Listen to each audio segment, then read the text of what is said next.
Can you believe this time last year we were covering intense flooding? The Missouri River had spilled over its banks up and down the state. Now it's at some of the lowest levels we've seen in a long time. Here's Zach Tecklenburg.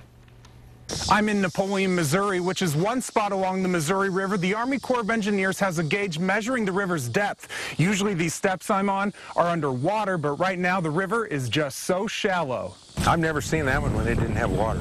Steve Bell was sold by one thing when he bought his home 22 years ago. I think probably the best view in Missouri. Miles of countryside in the background, the Missouri River in the foreground. But this summer, something's missing. It's extremely low.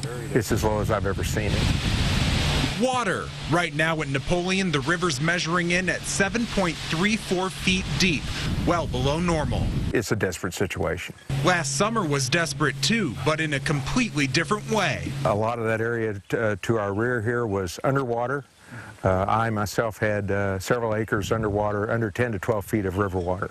And it stayed that way for months. Last July, the river was at its second deepest level in recorded history, 27.6 feet deep, making today's depth 20 feet lower than a year ago.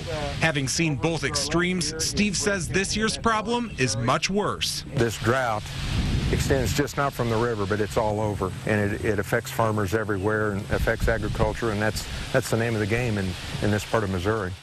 There is some good news, though, for the Missouri River. National Weather Service forecasts show levels rising very gradually in the coming days. In Napoleon, Missouri, Zach Tecklenburg, 41 Action News.